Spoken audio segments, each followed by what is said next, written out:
We're not America's team. True story. Okay. But this is just bad management. I don't care. I couldn't care less what happens to Micah Parsons with the Dallas Cowboys. I love it as a non-Dallas Cowboys fan because let's be honest, they're not anywhere closer to a Super Bowl with this kind of stuff going on in week 1, right? If this is the problem with your number one player on defense, regardless of offense or defense, this is the number one player. This is their franchise guy. They're going to tag him, right? My advice, trade him. Get it over with. Get it out of your clubhouse. Move on. Logan, get done with it. Do you think Jones is negotiating shrewdly, or does he let his personal ego sabotage this? Do you think he has some kind of game plan where he thinks he's just got an edge over other general manager owners? Oh, yeah, 100%. He's had that same mindset for 30 years now. He has an ego, and he tries to devalue his players, and then he tries to do these meetings without agents. He's done it time and time again where, Micah Parsons and him talked about it where they had their meeting without Parsons' agent. He does that time and time again where he tries to finagle his way into it and set his own, type of contract to where he likes it, where he wants it to be. So he's done it for as long as he's been owner there. He is a very high ego. He thinks he can control every little thing, micromanage every little thing. And it's exactly why the Cowboys have failed time and time again, because at the end of the day, he's not a football guy. He doesn't know what he's doing. He's learned as he's gone, but to his core, he's not a football guy. He's an oil guy. So I think he tries to put his hand on too many things in that organization. He's almost 90 years old. Take some retirement, man. Relax a little bit. Like you said, Chris, as an owner, you should take more of a back seat. Let the football guys do the football things. Let you pay, write the checks, keep the money going, but let the football guys do what they do best and what you're hiring them to do. But he has never done that. He's the president, he's the GM, he's probably everything. He'd probably be the coach if he could be. He does too much, and time again he fails in these contracts. He fires coaches when he shouldn't fire coaches. He runs the team how he wants to run the team, and I guess as the owner you can do that. But okay, who was the last best owner that ran things and was competitive and won games? Right, certainly not Jerry Jones. Rooney didn't have that level of involvement. Oh. You really got to go back. You got to go back to the Maras with the Giants, the old Maras. That was a clown show. But I guess the only one would be Al Davis, right? Al Davis ran the Raiders, and when Al Davis was there, the Raiders were always good. Always. But he was a football guy. He was a football guy because he was their coach back in the day. Oh, who was the Maryland? What was the last splash play? Was the Maryland wide receiver Darius Hayward Bay? Was that his Hayward name? Bay. He was on the Steelers for a second, but remember he drafted him in the top 10 because he ran a 4.2 or something. The worst picks ever. The only deal that Jerry Jones ever made, it was the beginning, right when he purchased the Cowboys, when he traded Herschel Walker to the Vikings and got a boatload of number one draft picks. And it laid the foundation for the Cowboys' success in the early 90s. And he's living off those days. He made one good deal in his entire career. And he probably, with the help of Jimmy Johnson, solidified that deal.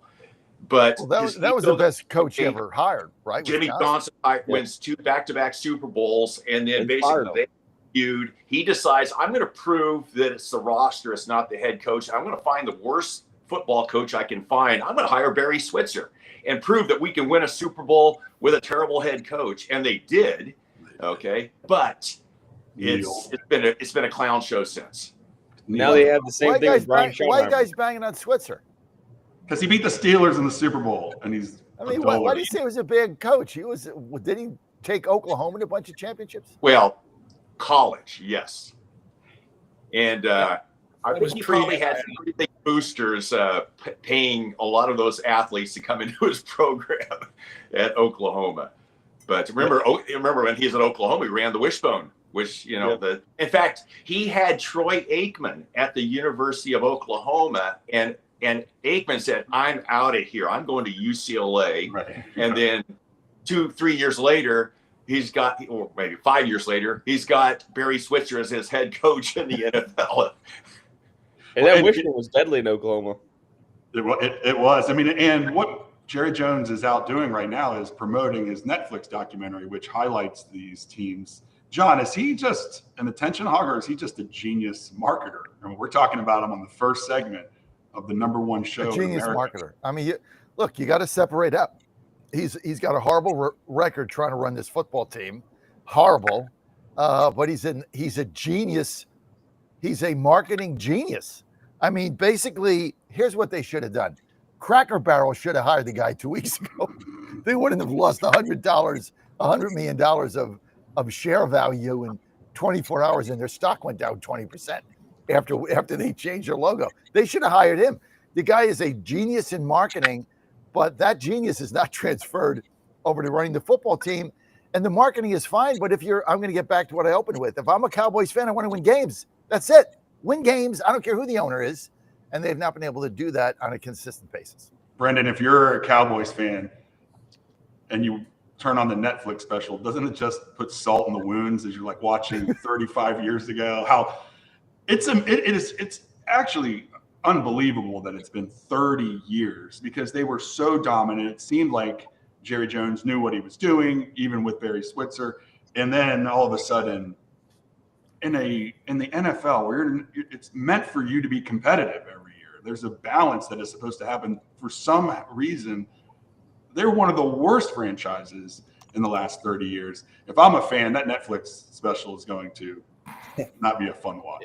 Yeah, it certainly is, because I didn't watch the Netflix series because I have a life and don't want to pay attention to the Cowboys. But I would imagine it showed a lot, from their glory days in the '90s. The last time that they were relevant, and you compare it to what it is today. I mean, it's a disaster. I mean, they are. I don't even want to call them the Buffalo Bills of the NFC, because I don't even think Buffalo is that bad. But it's always, that chances are they're going to be good in the regular season. But as soon as the playoffs hit, they completely forget how to do anything. I mean, and then you got to deal with the off-season drama. It seems like every other year, Jerry Jones is at the center of some type of drama. I mean, it's how did we go from the dominant team in the '90s to the clown show of today? I mean, so yeah, you have a star player, you got to pay him and get it done with, right? I mean, all of us that are fans. I mean, if you look, I follow my team. We got Jeffrey Simmons, best defensive lineman that we have in the organization. Can't win without him. Contract came up. He asked for X. They gave him X. That's the end of it. Go play football. I mean, that's what you got to do. And these constant contract things are they're just a distraction for the whole organization. Look, we went through this as a Titans fan with our receiver that went to the Eagles, right? We went through that whole thing, and then they traded him at the deadline, and the team has tanked since then. So these things are not good. Sign your guys, figure the salary cap out, move on. Yeah, and Chris, when you have the Philadelphia Eagles in your division, the Washington Commanders in your division, and you have a pretty loaded roster, if you can get rid of these distractions, this team, if they could put it together, could actually be a playoff team that makes a run and be a contender. McCarthy there, I think he can bring this back in. Chris, I know I'm maybe talking out of pocket, but I think the Cowboys have a chance to make a run at the division or win a wild card. They don't. Yeah. No, I just think you're trying to balance as a host. I mean, just stop doing that. The simple fact of the matter is they have the Commanders and the Eagles in the same division. That's 4 losses this year. They'll be lucky to split with the Giants. That's 5, and you're out of the playoffs. And I haven't looked at the rest of the schedule, but the simple fact of the matter is, why are we talking about the Dallas Cowboys in this fashion? It's too much drama in the clubhouse. There's too much drama in the locker room. You have to be focused on the next play, the tackle, the block. We're not talking about their offensive and defensive lines. We're not talking about their skill players. We're talking about the owner and their top player not being able to get along and get the guy on the field. This is such a distraction. I don't think you come back from this in the NFL. Can we remember any preseason drama that led to a Super Bowl or a playoff victory? It's such an intense game. A couple of years ago, not 2 years ago, I was in England and watching the Tottenham Hotspurs Sheffield United game, and I was midfield, great game. It was fantastic atmosphere. And the lady next to me goes, American football is just so boring. What is it? Why do y'all like it so much? And I said, it is so complex. The game is so fast. She goes, but it takes so long between plays because soccer doesn't it constantly runs. But that's the point of football. Why it's such a brilliant game. It is so complex and so lightning fast and so violent at the same time. You in that complexity, you don't have time for drama. That's the problem. That's the disconnect here that they have got to remove themselves from. And it's the ultimate team game. Absolutely. And I just love that you probably have George Pickens holding his beer right here, just waiting for the next drama. Like, oh, did you sign Micah? Hold my beer. Because there's going to be more drama coming when Pickens starts doing what Pickens likes to do. So,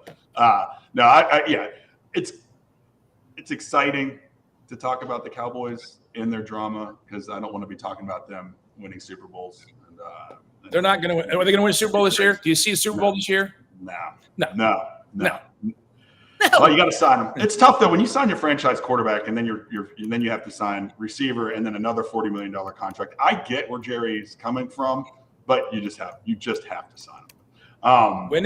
Winning football teams build from the center out and the center back.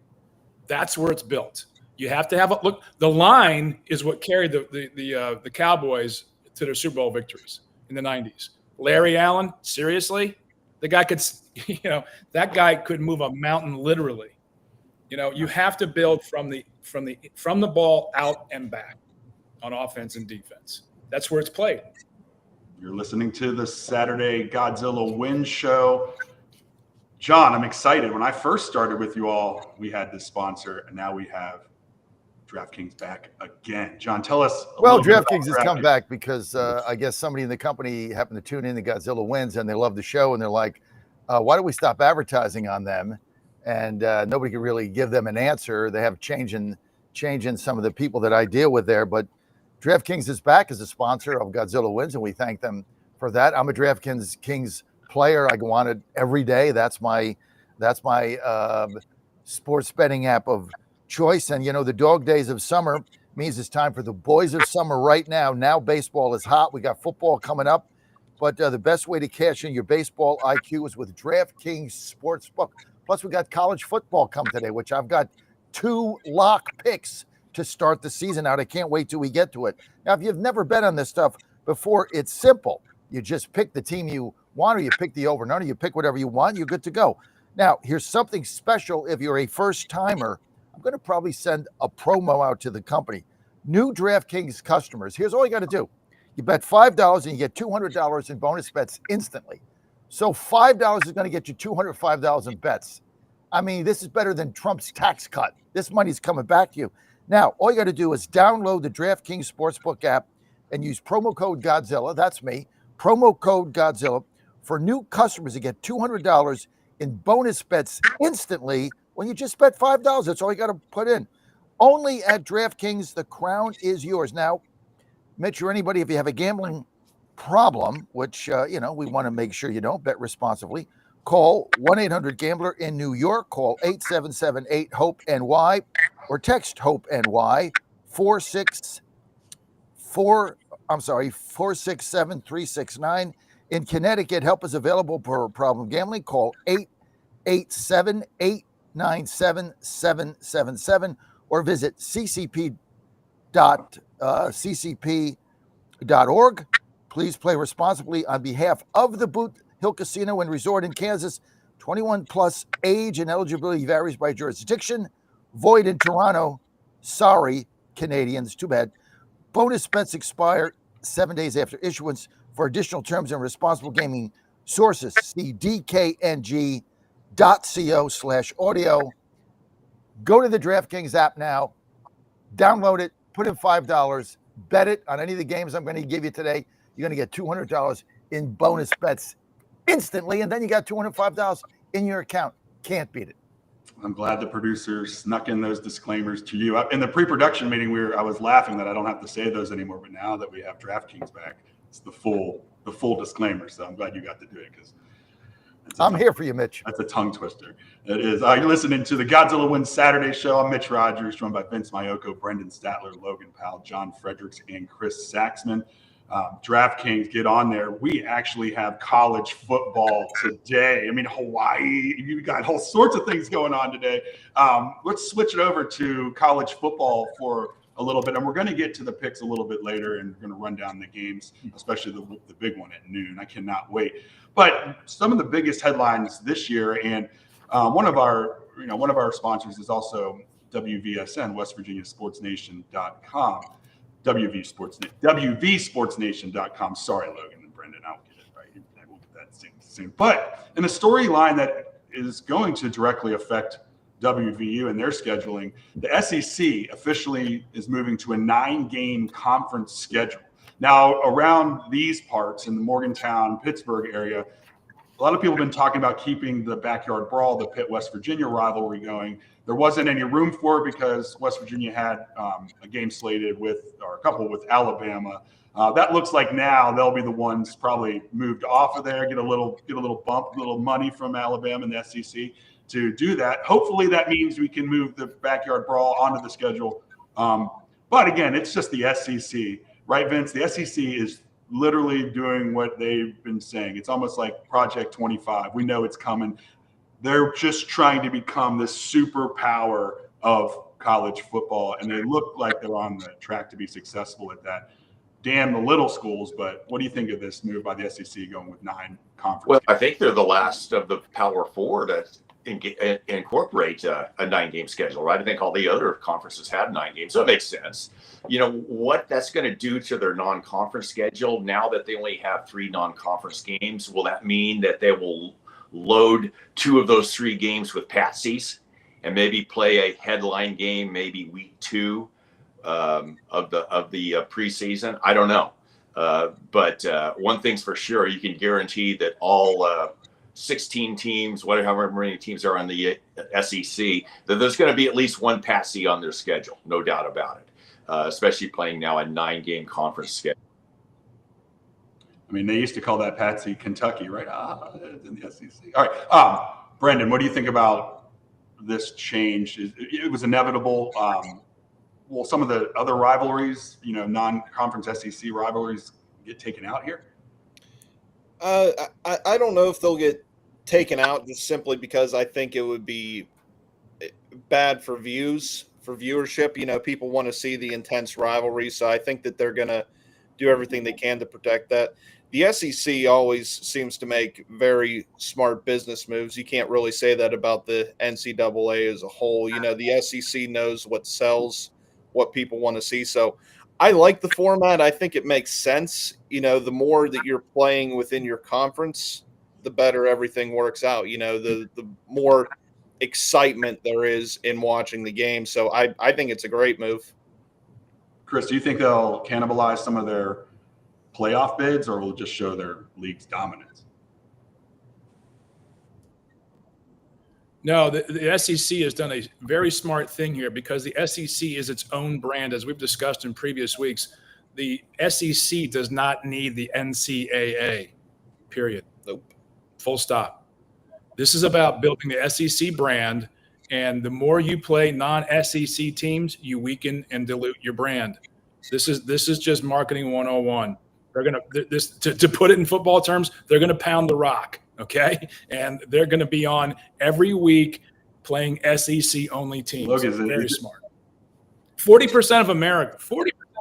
By 2030, I think 40% of America will live in the American South. Logan, it just feels like it's SEC and Big Ten, and that's it. That's all they want. Is that fair for us? Oh yeah, Virginia? That's 110% fair. I mean, if it was up to them two, the whole college football playoff would be those 2 conferences. I mean, they think they run the show, and to a certain extent they do. I mean, especially in football, which that's the big bucks, they kind of do run it. You look back, you have Michigan winning it, Ohio State winning it, Georgia, Alabama. I mean, most of the championship winners have came from the SEC or the Big Ten. And for the SEC standards, this is a really good move, I think, for them. It just will allow for more competitive games within the conference. One thing I really like is they're implementing the at minimum 3 rivalry games a year. So for Washington terms, that would mean you're playing Pitt every year. You're playing maybe Virginia Tech every year, but it's in your conference. So it's like, it means more. It's the rivalries and it's conference games. So it means more.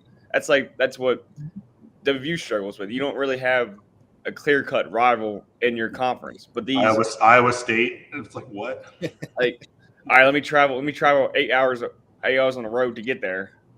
So like for the SEC, they're so close together, and they built these bitter rivalries like Texas A&M and Texas. They played last year, and I think before last year they hadn't played in like 10 years, and that was I don't think it ended up being that good of a game. I think Texas steamrolled them, but that's still a really good rivalry. And then also, what this also means for SEC is they are going to play at least one game out of the year. They're going to play a crapper. You know, they're going to play the Citadels. They're going to play the Appalachian States.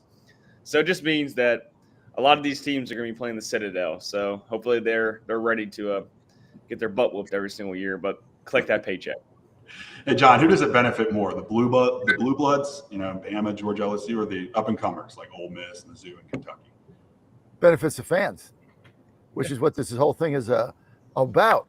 You're gonna substitute an SEC conference matchup, and unless right now you're playing Vanderbilt, and even Vanderbilt's not that bad, it's going to be a competitive game, and you're going to replace, playing basically a Division II school like Robert Morris or something. So you replace a crap game where the score is 72-7 with a conference game, and so you get more fans, you get more TV, you get more money. Better for the players, better for the fans, better for the SEC, better for everybody. And when Alabama is playing, what was it, Alabama AT&T, and they're a 47-point favorite, I mean, it's of no value. Like, we carry Alabama in Atlanta and Nashville. Those games, we don't get any audience. Like, who cares? But you switch out that, and you got Alabama, Texas A&M, or you got Alabama, Kentucky now on their schedule. Well, you're going to get ratings for that, both on the radio and TV. You're going to be able to sell ads. So it's a brilliant move, and it's better for the players, right? I mean, nobody wants to sit there playing a team that that can't possibly beat you, where you have a 100-pound weight difference for every guy in the line. So I think it's a brilliant move, and I think Saxman nailed it. I mean, the SEC is its own entity. It doesn't really need the NCAA. In fact, we could have a whole discussion like, what does the NCAA do now? Like, what is their role? Like, nobody cares, right? It's all the conferences. And John, that is the one thing that I hate about college football. Who wants to watch a game like the Ohio State Buckeyes playing the Toledo Rockets? It's so boring. We don't need those games. No, that's why I think it's better. I mean, I look, the Big Ten is they're getting in the TV money now. If you look at the commissioner they hired, I mean, the guy that replaced it, he was there forever. I mean, his goal was to make the Big Ten stand out in academics, and if you went to a Big Ten school, it was going to be different than some of these others. You're going to have to earn your degree. You're going to have to go to class.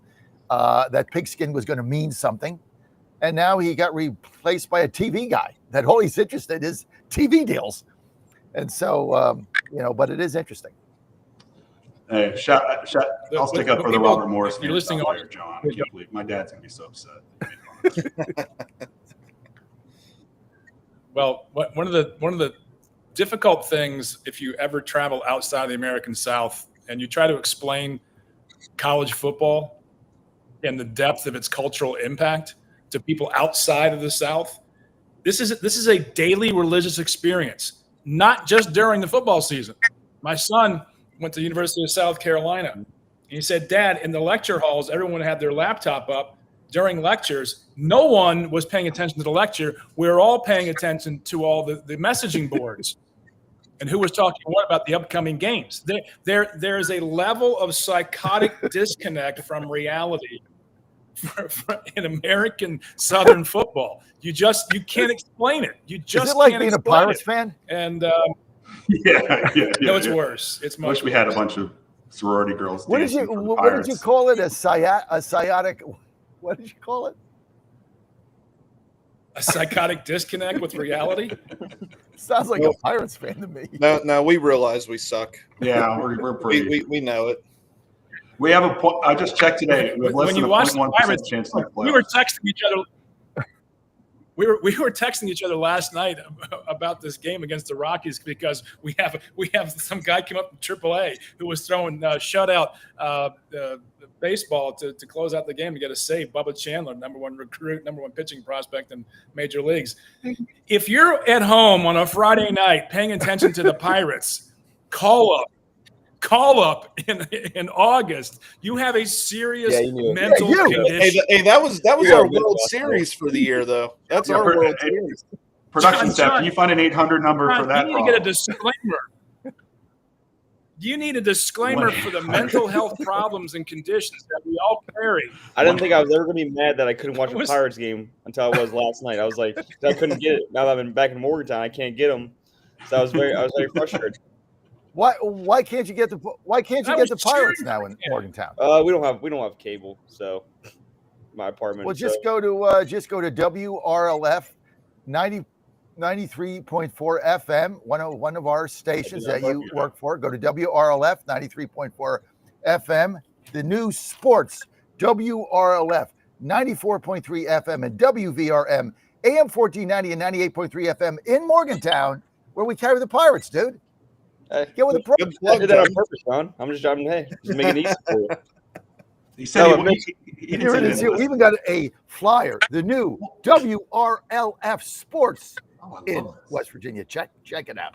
That's nice. I love this. Mitch, to answer your question, I think in terms of if it helps the bigger SEC schools or the smaller SEC schools, I think it would help the SEC, the smaller ones better because look at last year, for example, with Villanova beating Alabama. You might see that more often now because these schools, especially the bigger schools, they're gonna have a bigger target on their backs when they're playing all these other schools. So week after week, they're gonna have a bigger target on their back, and these smaller schools are gonna be able to take advantage of that because so many times they're gonna be looking ahead to for Texas, let's say Texas for example, they're gonna be looking ahead to Georgia or Alabama or Texas A&M.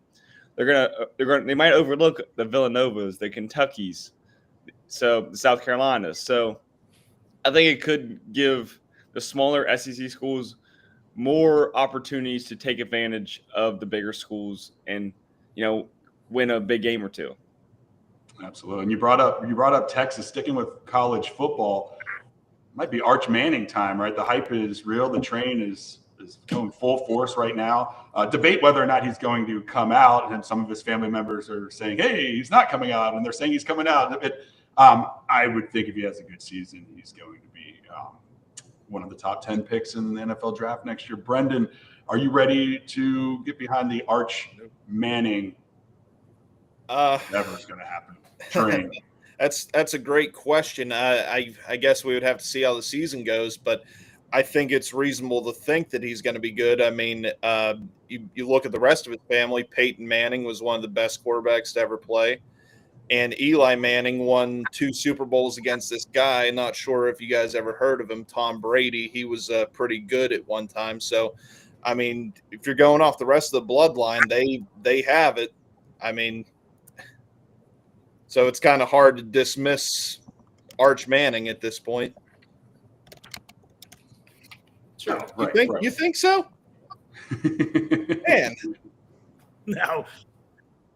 Look, if you don't bet on Arch Manning, you're just not human at this stage of the game. I mean, it's like saying going back 15 years ago, should I buy Amazon stock? Nah, let it ride.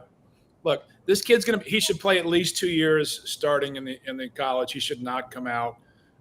He's got plenty of time to grow. He's going to have no better group of advisors than Archie Manning, Eli Manning, and Peyton Manning. And people can make jokes about Cooper Manning all they want to. Regardless, this kid is a top-notch quarterback for a reason. He's been held in reserve for a reason. They're going to manage him and bring him along the way he should be brought along. Apparently, Archie Manning, when he hangs up with his grandson, Arch, he doesn't say, okay, goodbye, I love you. He says, get down or get out of bounds. That's how he hangs up the phone with his grandson. So they are training this kid to be an absolute beast in the NFL, and he'll get there. Vince, you could see, because it feels like the Manning family obviously has a legacy, but they have patience. You could see them if he's not up to snuff this year. I could see them having him play again next year, right? It's not. No, Look what his grandfather said, right? His Uncle Peyton and Uncle grandfather Eli for 4 years, and the Mannings, they're the first family of pro football. Let's be honest, okay? So the one thing that I think we look back in time when Peyton decided he was going back for a senior year in Tennessee, we talked about that about a month or two ago, and then Eli decided, I think at that point in time, there was the Chargers and the Giants that were kind of in line, and he basically said, I'm not playing for the San Diego Chargers. And he pretty well dictated where he was going to get drafted, and obviously it worked out well with him with the Giants. The thing about Arch Manning, remember, they used him in certain packages last year, almost on like a short yardage situations. He's a more physical quarterback than his two uncles. And so he kind of probably to a certain extent resembles his grandfather a little more so, because Archie Manning was more of a scrambling type quarterback. But Arch is physical. He's a big dude. And I think things set up real nicely for him and the Texas Longhorns this year.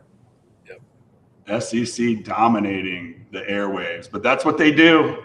But we'll get a lot of West Virginia stuff going soon. Another major headline: federal judge rules 4 WVU players eligible. Major legal win for West Virginia. Logan, we haven't had any of these wins ever. It feels like every recruit that has gone up for any of these arbitration things has lost.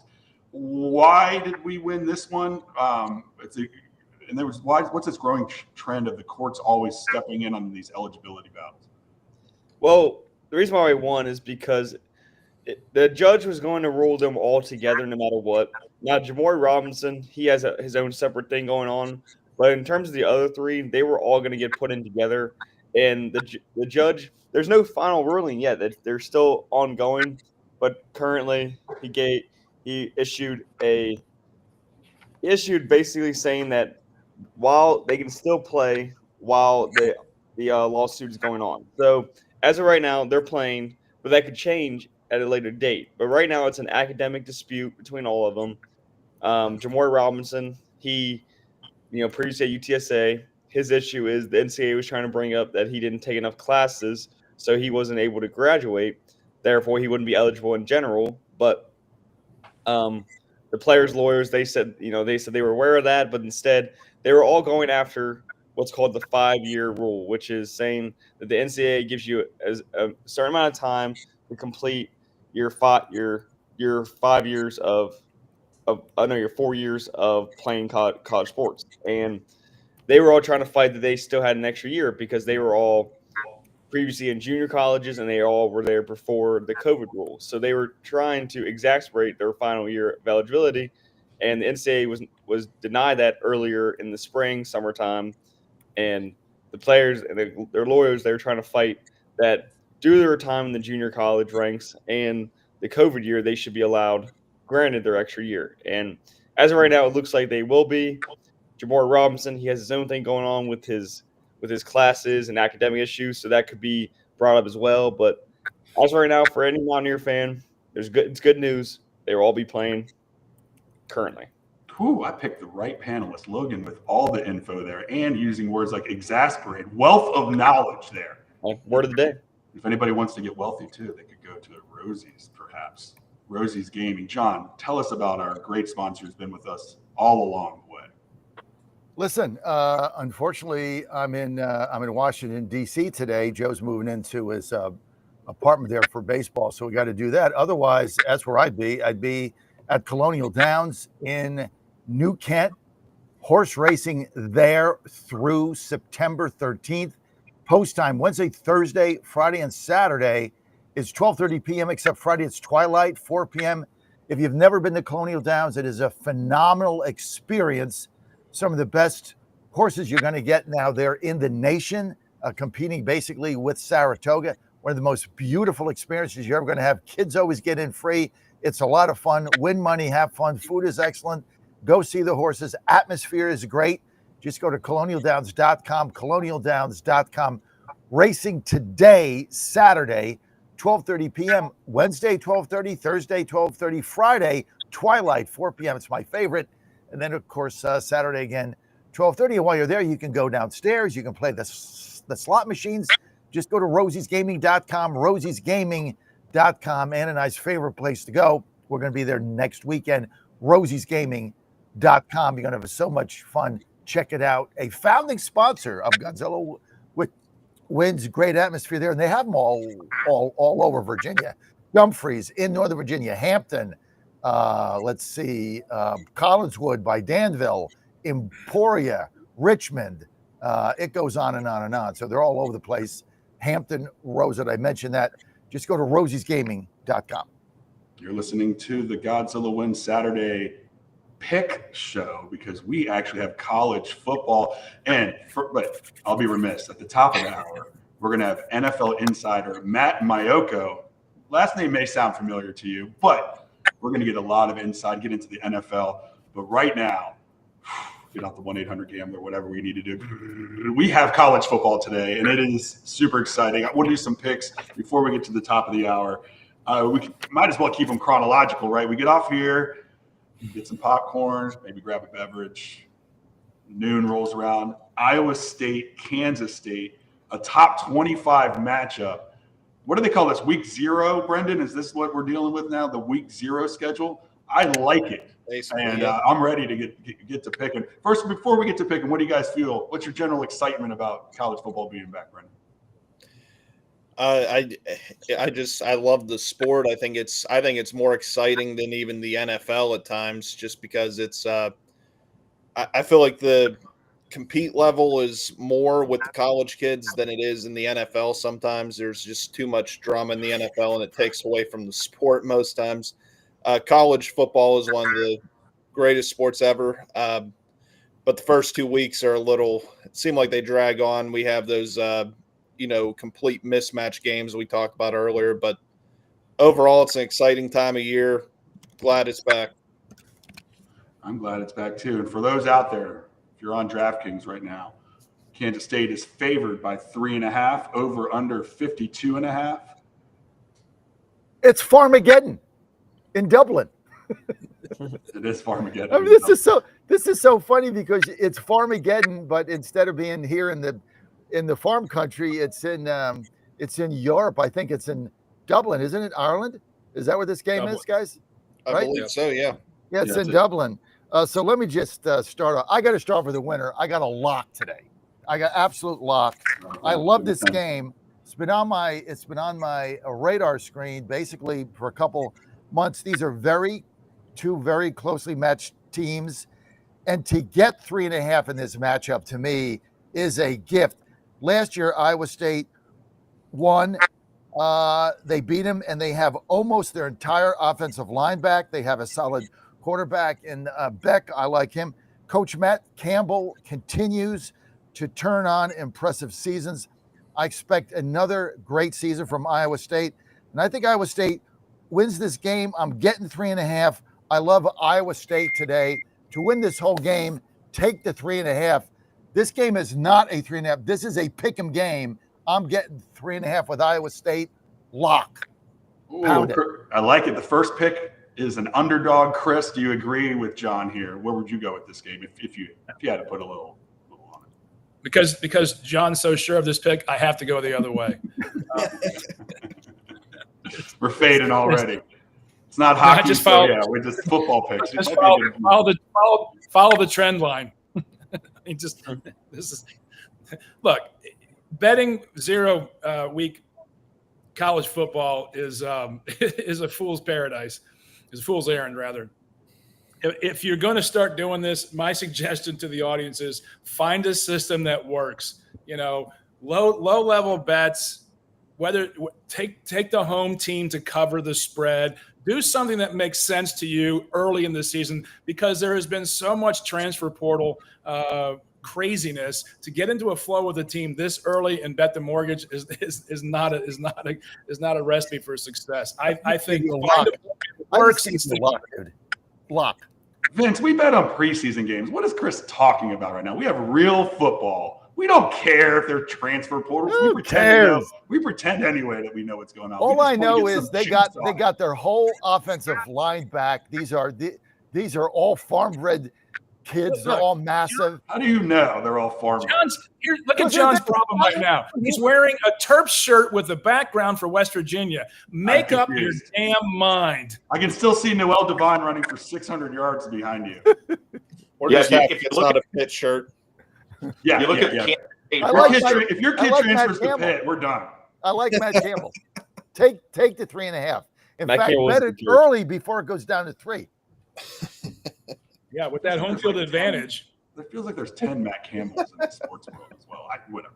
I digress. Logan. I mean, Logan, you go follow Chris's advice and just not put any money on this today, and just we have no. No. Bet, but just don't bet a lot, and bet against John. That's the smart play here. We got you got to determine what your unit is, right? Your unit could My be 100, unit, your unit could my be 5. unit here's my early season betting strategy. Bet exactly the opposite of John Fredericks. It might work out. But when you There's when no you other- lose there's all no your other money, path don't to follow. come whining to me. What wine? Logan, do you find any trends early on, like overs and unders? Does the defense have more, or the offense ready to go? Do you trend anywhere with over and under betting?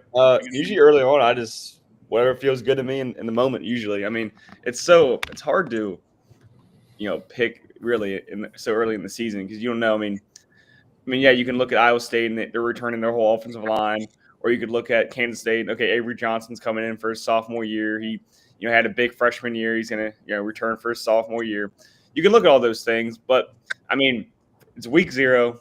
No one's even home. They're in a whole different country. These are college kids. They were drinking some Guinness last night.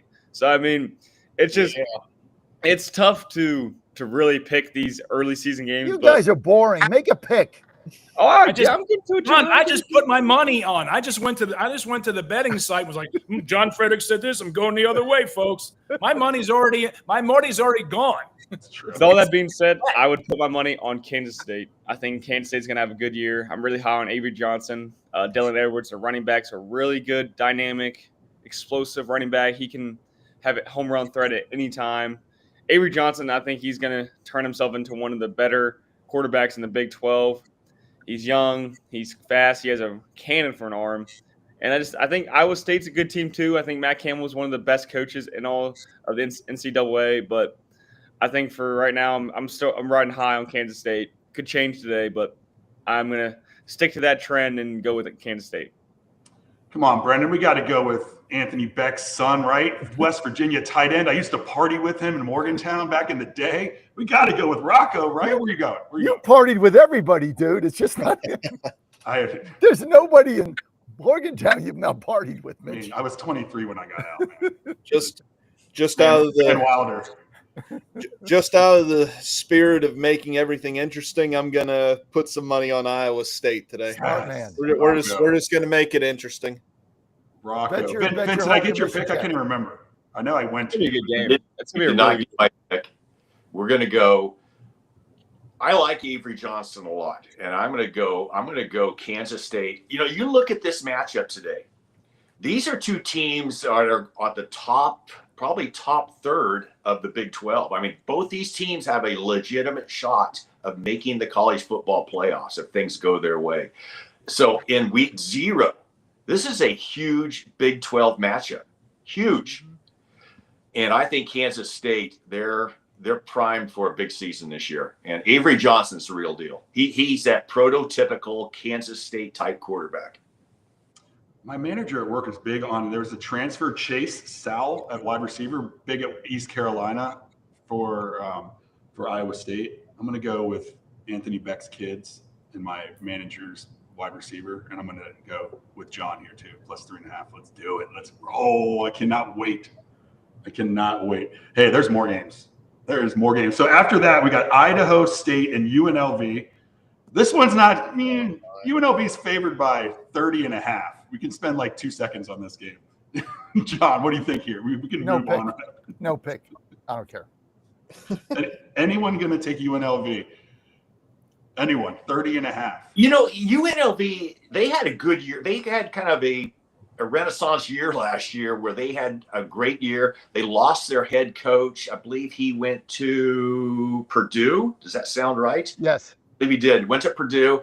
They brought in a new coach, former SEC coach. Name's eluding me right now. So there was a lot of turnover with UNLV. And I think UNLV is almost getting too much love this year. I really do. And then if you're looking at the line, over a 30-point spread, let's go with Idaho State today. All right, Jack, don't be mad at me. I know it wasn't on the format, but Jack and his boys are so tuned into that UNLV area. You know, I just figured I'd give a little shout out to them. Let's move on. Let's go to the Boise State USF game. That's Thursday. That's going to should be a pretty good game. Boise State is favored by 6.5. A lot of hype in South Florida too. They think they can make a run and have a good season as well. Chris, you going to be watching Thursday night? You ready? You're going to, I know is it still week 0 on Thursday or is it week 1? Unless Colonial Downs isn't running on Thursday night, I might tune into this one. I have a thing about traveling very far away from home early in the season, and I just think that the home team wins here. I think it's an outright win for South Florida. Traveling all that way from Boise State, it's a logistical nightmare. These kids are kids. I just think that weighs heavily in the this performance. This is an absolute trap game for the Blue. The Boise State having to go to South Florida in that heat. Absolutely love South Florida. I think they can win this whole game. The Bulls are always tough. They're always tough on Thursday night. They always play competitive football. But I'm with Saxman here. I'm going to take the 6.5 with the Bulls. Logan, where you going? What do I do now? So you went first. Yeah, you went. See, are we going to talk about the Hawaii game? I promise. Logan, quickly, what's your Thursday night? I like Boise State. They're bringing back Maddox Mason for another year. But I think in this game, South Florida's got the home field advantage. And, like everyone's talking about, just everything, all the cards will be in their favor. Give me South Florida to cap off week 0. Brendan, it opened at -8.5. It's down to -6.5. These guys could be onto something. Are you holding with their trend? Yeah, I'm going to go with South Florida just simply because of the home field advantage and the travel. I think it benefits South Florida. Vince, there's too much love. Yeah, all the above. And I saw that it's a 5:30 kickoff. So the heat's going to be – it's not going to be a night game. It's a 5:30 kickoff. I was shocked when I saw that kickoff time on a Thursday. So it's hot. They want it hot. Get off work, pour your Guinness. By the time it's done frothing, take your first sip, and you've got that going. I am going to go against the trend. I'm going to go with Boise. Have to do it. All right, John, I promise. Like weather forecast, high of 88 and thunderstorms. The humidity is going to be off the charts. Those kids from Boise are going to be throwing up at halftime. Oh, yeah. All right, let's go back in time. Today at 7:30, because I went to Thursday and I'm coming back to Saturday tonight. We've got another really good matchup, and Stanford is going to Hawaii. Hawaii's favored by 2.5. Total is 50.5. John, what say you on this game? This is my best bet of the week, and I'm going to bet the money line, and I'm taking the favorite here. I don't want to lay the 2.5. I'm going to lay 130, 135 on the Rainbows at home. This is an absolute disaster for Stanford. They were 1-5 last season on the road. They were 3-9. This is not a very good football team. All the public money is going to go on Stanford because nobody really gets to watch Hawaii. They're very tough at home, and Stanford having to fly down there all this time in that environment. Right. I love the Rainbows here. This is one of these chase games. Everybody's going to be all the public money is going on Stanford. I'm going to go the opposite way. I'm going with the Rainbows. Money line, though. Don't lay the 2.5. Bet the money line. -1. Right now it's 130. Probably about where it'll be. Could be 140. Either way, Hawaii's my best bet of the weekend. John goes first. Chris goes second. Are you fading him? What are we doing here, Chris? No, I mean, John's 2 for 3, and I'm real proud of him this week. I like the money line pick for Hawaii. 4-hour flight at least from San Francisco to Honolulu at least. And I just think that matters so much in college sports. Not to overplay it, but Hawaii's not that bad to begin with. Stanford's not that good to begin with. And I like John's pick here. I really do. Money line. Logan, ESPN's matchup predictor is 68% for Stanford. How could we go with Hawaii? What are they doing over here, Logan? Where are you going? Yeah, neither one of these teams are very good, in my opinion. I think Hawaii kind of capped off last season decently, so I think they might be able to write off that. Stanford, they were able to bring in Andrew Luck for their GM. He was able to bring in his former coach, Frank Reich. I don't know if he's the coach or he just has some type of like advisor role, but I don't know. They're building something in Stanford, but that football team has not been competitive in years. Give me Hawaii. They were able to cap off last season, and they're a team on the rise. They haven't been very good either recently, but I think they could be on the rise. So go ahead and give me the Rainbow Warriors to take it. All right, we're getting to the top of the hour. Vince, quickly, what is your pick for the Hawaii game? There's excitement in the Hawaii program. They've got in place a new stadium going to be built at the old Aloha Stadium site. Take the Rainbow Warriors. Brendan, are you keeping this trend of rainbows? Yeah, I'm going to pick Hawaii just simply because of the home field advantage. I'm not very familiar with Hawaii's squad, so it's not a very fair pick for me. This is just too easy for me. I mean, all 5 of you. So I'm going to go the other way. I'm just going to go contrarian for no reason. It's week 0. I don't really know much about anything right now, so we're going to watch it out. We'll see who wins this.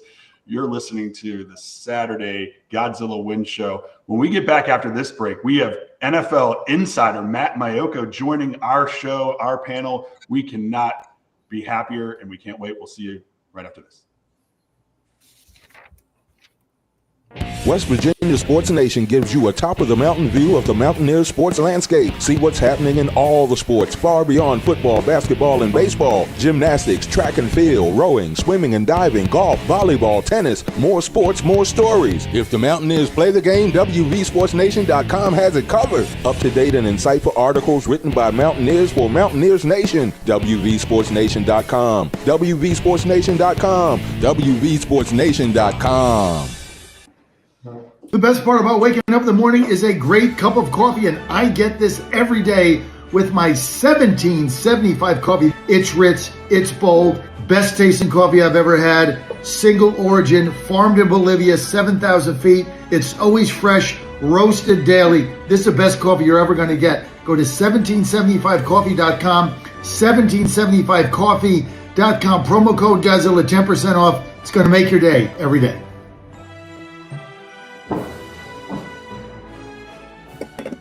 You woke up with a sore throat and a low-grade fever, you know you are getting sick, so here's your choices. You can get sicker and miss work, try to see a doctor this week, or sit hours in a crowded waiting room at urgent care. I have a smarter option for you. Open your medical emergency kit, match your symptoms to doctor-recommended prescription in your booklet, and take the right meds now and get well faster. This is not a first aid kit. It's like having an urgent care in your home. It includes doctor-prescribed medications to treat over 39 medical issues like respiratory infections, strep throat, pneumonia, UTIs, and more. No waiting to see the doctor and no standing in line at the pharmacy. It's right here. Every home should have at least one medical emergency kit, and here's how to order. Order online fast and save $45. Your kit with prescriptions to treat common and life-saving illnesses is rushed to your door. Visit twc.health/Godzilla. Promo code Godzilla. That's twc.health/Godzilla. Promo code Godzilla. John Frederick, your Godzilla of truth, fiercely independent. No ties to Wall Street, I promote Main Street. The John Frederick Media Network, privately owned and operated, on top of the issues on air and online. Trucking the truth every day for 14 years. The John Frederick Show drives your morning, weekdays 6 to 10 a.m. Eastern. The only independent White House correspondent with live reports from the White House. Hit JohnFredericksRadio.com. Watch at JFMN.tv. John Frederick, your Godzilla of truth. Who's going to stop me now? Nobody.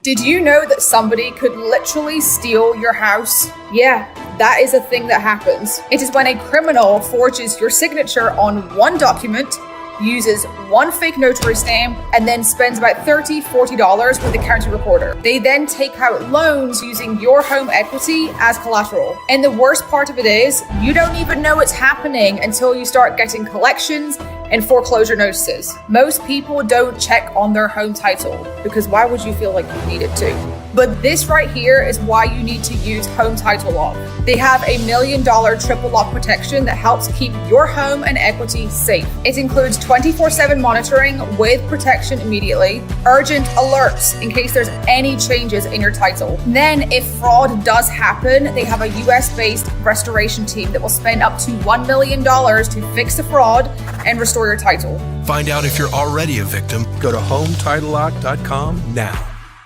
John Fredericks, he's America's Godzilla of Truth. All week long, he's world-renowned for his proficient proclivity to prophesy the people's political picks with pinpoint precision. Yeah, baby! Then, on the weekends, he gets with the guys that are pretty wise, and Godzilla wins. Godzilla Wins, the sports picking show for winning dough. Money lines, parlays, over-under, the best plays. You choose the game, Godzilla picks the winners. Get expert analysis, exclusive insights, and have a little fun. When the game is on your mind and money's on the line, Godzilla Wins is your guide to picking winners. Godzilla Wins, on the screens of your TV and favorite devices, commanding radio airwaves far and wide. Before you make that play, hear what the Godzilla crew has to say. Presented by WestVirginiaSportsNation.com, it's time for Godzilla Wins, all across the John Fredericks Media Network. Oh yeah, For entertainment purposes only. Welcome back to the second hour of Godzilla Wins on this Saturday, August 23rd. I'm your host, Mitch Rogers, joined by a powerhouse panel, John Fredericks, Chris Saxman, Vince Mayoko, Logan Powell, and Brendan Statler. I'd be remiss if I don't bring up a great website that is one of our sponsors here. It's WVSportsNation.com. Again, that's WVSportsNation.com. You can find the writings of yours truly, Brendan and Logan, on there. Right now, there is an article that is just apropos to what we were talking about earlier on why the 9-game SEC schedule won't be hurting West Virginia anytime soon. So we're excited. So go to that website anytime for the latest and greatest sports news for West Virginia sports. And we don't just focus on the powerhouse, the Olympic sports, everything, rifle team, everything. We are for the entire athletic department over there and have had an amazing summer, an amazing run since this has started. So thank you, everybody, for that. Truly excited because we're about to bring on NFL insider Matt Mayoko to talk about some of the other NFL stuff. We won't maybe bore him down with the Micah Parsons and all that stuff right there, but it's truly going to be exciting. John, it's always great when we get a true insider to come on, and I can't wait to ask about, some of the rookie quarterbacks, sophomore quarterbacks, and more. Well, listen, he's number one. He's part of the Mayoko clan, which is a good thing right there. His brother obviously contributed to us, head baseball coach at Taft University in Bakersfield, California. But I understand your brother has been covering the Niners as a beat writer, coach for like 3 decades or 4 decades, and he votes for the Hall of Famers and all that. Give us a little intro. Wow. Yeah, Mess, proud of my little brother. Been a beat writer for the 49ers for over 30 years, covering print media, and then ventured off to video, and now he's a 49er insider on NBC Sports Bay Area.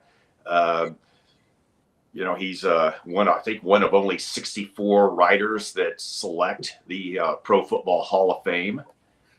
He's written, I believe, 3-4 books on the 49ers. And if you want your 49ers inside stuff, whether you're a fan or you're fantasy football, he's a great guy to follow on X. Well, speaking of fantasy football, and we'll bring Mike on right away. And I know we've gone over some fantasy football. I'm excited. I have my first fantasy draft. Brendan, are you into fantasy football? When's your first draft? What are we doing? No, I can't say I've ever been involved in fantasy football. It's not something that's ever interested me. Logan, come on. Someone's got to play fantasy football. Chris, Logan, John, Vince, someone? No one? No. I've tried getting into it. I have not got into it yet. I need to, though. I mean, A lot of my buddies do it, and I think for me, I'm already so locked in and invested in like NFL sports. I think if I got into fantasy, I would just become a friggin' maniac with it. I just think it would Yeah. affect the people around me. That's true. Yeah, I can't root for players of teams that I just hate. It's just such a disconnect for me. To have to draft someone that would, right? You're like, oh, God, and if he's on the Raiders or the Cowboys or God forbid the Raiders. Yeah, I'm like, no, I just can't. The disconnect is just. That's also why I like betting a little bit, because if you dabble in betting a little bit, it gets you excited for like other like random games. Like you're like for college basketball, you could be watching Temple versus I don't know, Akron in the middle of December, and you're watching it because you put a little bet on it. So I think that's kind of the same idea as fantasy sports. It just gets you, watching other teams, other players, and it gets you excited to watch, just the entirety of the sport. Absolutely. Well, we're going to be talking NFL. Vince, we can get started a little bit too. We're going to talk about some of the sophomore quarterbacks, and obviously the Redskins or the Commanders, have a great one coming back as well. Some of the other sophomore quarterbacks, Caleb Williams is going to be, Ben Johnson's there. Do you think he makes a leap and finally gets the Chicago Bears, maybe their first 4,000-yard passer since 1995? I don't know. Their NFC North is obviously a very tough division, probably the toughest division in the NFC. And when you gotta face the Lions and the Vikings and the Packers 6 times, that's a tough row to hoe. But he's got the skills. I mean, I think my brother has some pretty good insight on Caleb Williams. But I'm excited. Not just with the second-year quarterbacks coming back, but the freshman group, so to speak, that are making their way into the NFL. And I know John is probably especially attuned to his quarterback with the Tennessee Titans. Absolutely. You know what? Watching these preseason games, it's been fun to see which coaches play with players and how long they play them. And I know this is off topic a little bit, but John, what were the Bengals doing last week playing their franchise quarterback into the second quarter? He's scrambling around, running around, almost got hurt twice. What are your thoughts on playing franchise quarterbacks in meaningless preseason games? Insanity. That's all I can say. Look, there's something wrong with this franchise in Cincinnati. They got all the pieces. They just are not winning games. And I think there's a lot of frustration here. And look, they're trying to get Joey Burrow ready. You got to remember when we were growing up, there were 6 preseason games, 6. Then they extended the season from 14 to 16. They cut 2 preseason out. They went to 4. That made sense to me. Now it's 3. I mean, it just isn't enough. And they went to 3 because they added another regular season game to get it to 17. But I kind of forgot that there were only 3 games. And I remember I got up today and I read the Titans, beat writer guy from the Tennessean, and they were saying, well, that wraps up the season. And I'm like, what do you mean it wraps up the season? Mike, Cam Ward has thrown 15 passes. What do you mean it wraps the season up? I mean, now we got to go play football against Denver, and he's thrown 10 completions. I just don't see it, but we'll see what happens. You should be playing your starting quarterback 2 series. That's it. Playing Burrow into the second quarter where he almost gets hurt. That's insane. Yeah, and I know they've gotten off the slow starts, but that's because they have the worst defense I've ever seen in my life. And it's not because of Joe Burrow. Exactly. Right?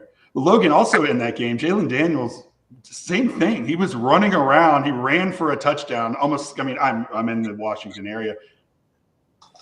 Rushing in for a touchdown. Do you think he should be doing those plays? Risking his season in a preseason meaningless game? Well, I don't know. I mean, James Daniels, he that's his play style. That's how he plays. He's a very good runner. It looks like he's gotten a little stronger. He's gotten a little bit bigger, and I think in terms of for him, it's a very calculated risk. I think, especially in the preseason, you don't need to be doing that. But I think for Jane Daniels, you touched on it earlier. Mitch, asked. I think he's gonna have a big season. I think he's primed for a big sophomore year. I don't think he's gonna have a sophomore slump. They have the pieces around him. Deebo Samuel.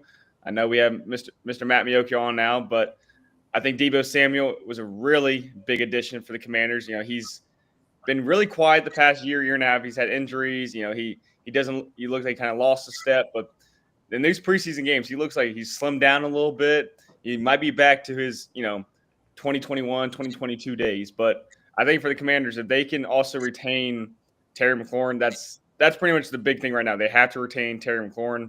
If they don't do that, then who's their wide receiver too? So I think overall, I think for Jane Daniels, he's primed for another big year, simply put. All right. And without further ado, we bring on Matt Miyoko, NFL insider, NBC, San Francisco. Do I have that correct, Matt? And welcome to the show. Oh, we got you muted. We're not getting your audio, Matt. All right, let's get this straightened out here. We'll get it back because we definitely want to ask about the rookie quarterbacks and the sophomore quarterbacks that are coming up, and we will get this right. But John, your quarterback, are you excited? I mean, I know Ward's had 15 snaps or 16 snaps, but there's got to be some sort of level of excitement beyond what you've had the last few years. I mean, certainly a lot more excitement than we had with Will Levis. There's no doubt about it. He's hurt. He's out for the season. Then, he'll get cut off the team because he's not an NFL quarterback. So, Mason Rudolph, you're going to get excited about him? No. So listen, he's an exciting player. All of the hype on him has been pretty positive from the beat writers that follow the Titans at the Tennessean. Coach Callahan seems to be pretty happy with his leadership. He's had flashes where he looked really good. He's had flashes where he didn't look good in preseason. So it's kind of a mixed bag. But look, I mean, it's always exciting when you get a quarterback, a first-round draft pick, see what he can do. And a lot of it is going to depend on our offensive line for the Titans. A lot of it's going to depend on the guy that the offensive lineman we got from the Steelers, who you guys basically told me sucks. Hey, that was a very, very good trade, John. Hey, y'all got him. Y'all got him. Hey, for that, John, we thank you. Well, we'll see what happens. I mean, we got Peter Skoraski in there. I mean, if it's a decent offensive line, I know the Titans are going to be able to run the football. They're going to run the football like they always do. And they got Tajay Spears. I know he's hurt, but they got the guy from Dallas that had a great season. And they are going to run the ball a lot. So, if he can get some passes out to the sticks and he's a little bit mobile, they might have an opportunity to be competitive. They open against Denver, they're likely to get blown out. And then we'll see what happens. The first game for a rookie quarterback like this on the road in Denver couldn't have, with that defense, couldn't really have had a worse matchup. Yeah, Brendan, I like that Cam Ward has just gone under the radar. He doesn't have the same hype that Caleb had coming in last year. He doesn't have the same hype that Deion's son has as a 5th-round pick right now. That should bode well as a young man trying to build confidence for his first start. Yeah, I think so. And I watched one of his starts. I can't remember who they were playing. I think he was only in maybe a couple series, but a small sample size. I think he looked really well. He had a great escapability. He has a great arm. The accuracy seems to be there. I think he's going to exceed expectations. Now, I'm not picking the Titans to make the playoffs or anything, but I think that he's going to perform a lot better than people are predicting at this point. I think that he's going to be the piece to getting the Titans back to a competitive team. They have to, work in developing him. I think they're off to a good start with that and just build the team around him. And I don't think it's going to be long before the Titans are back in the playoffs. I mean, John, correct me if I'm wrong, but for a successful season, would you say 7 wins? 8 wins. I think if they have 8, if they go 8-9 and they win the majority of their home games, I think it's a great season. They win 7 games, but the problem with the 7-8 game seasons are you're in no man's land in the draft. You're better off winning 2 games we or know. getting in the playoffs. Yeah. Oh, yeah. It's like the Steelers. You know, they win 9 games, 8 games. You know, so you never really get in the first round pick. You're kind of in the middle. It's kind of no man's land. But you know, we're getting a brand new stadium. I don't even want to get into what they're trying to charge for tickets there. It's outrageous beyond the pale. But you know, 8 wins, great season. Be competitive. Don't get blown out of games. And keep the guy healthy. I mean, their worst nightmare is game 3. He gets hurt. He's out for the season. That's their worst nightmare because they have no backup.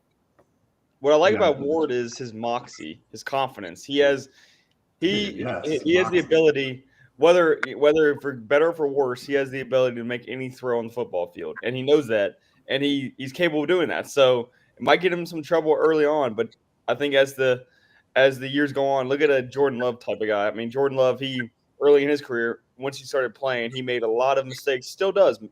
He's pretty much a gunslinger. I don't think Cam Ward is to that degree. I think he's just a really accurate, good ball thrower. And I think he's going to be all right. I have pretty high hopes for him. I think in terms of these freshman quarterbacks, I think he's going to be the better of them all. I don't know. I think in terms of last year's QB class to this year's QB class, I really do think last year's was a lot better. But I think Cam Ward is going to be the highlight of this year. But there's a lot of good sophomore quarterbacks too that we're looking at. Jaden Daniels we already talked about, and then also JJ McCarthy, who didn't play at all last year for the Vikings. I am very excited to see how he does in Kevin O'Connell's system. I think he's a sleeper quarterback. I'm picking the Vikings to win that division and overtake the Lions. I think McCarthy's going to be the standout. Yeah, I mean, Kevin O'Connell. I think Matt back, don't we? Yep, I'm here. Yep. All right. We got Matt Mayoko. He is the San Francisco 49ers insider for NBC Sports in the Bay Area. Also, I think going to be doing some studio time this year. Matt, it's a pleasure to have you on the show. Welcome to Godzilla Wins. Well, thanks for having me. And you would think that somebody who does this a lot would figure out the mic and camera situation. So, yeah, thanks for bearing with me. It's our fault. It's with me, and yeah, I'm sure. Yeah, we'll just. But I've been listening to your discussion, and it is always interesting to see how these quarterbacks develop. Looking at C.J. Stroud and how great he was as a rookie, and then taking a step back and kind of the thing that these quarterbacks have to figure out is, it's hard to play that position as a rookie, but then when you have success as a rookie, all these teams you're going to be facing game plan against you for the following year. And so you have to continually evolve. And, the interesting one that you guys touched on is Caleb Williams, looking at him as a rookie, man, and I know a lot of heat went to the Bears pass protection, their offensive line, 68 sacks last year. Now he has a really good offensive coach, but Caleb Williams just has to learn to run the offense and get the ball out of his hand. And that's one thing that it always kind of fascinates me about the draft is the highlight films that everybody talks about. It's the Caleb Williams running around and throwing off his back foot 65 yards down the field. But that doesn't win you games in the NFL. What wins you games is getting the ball out of your hand, making the reads, making the right throws. So, to me, that's his evolution. He has to learn to cut down on those sacks and get the ball out of his hand. I think he has a really good coach to help him get there.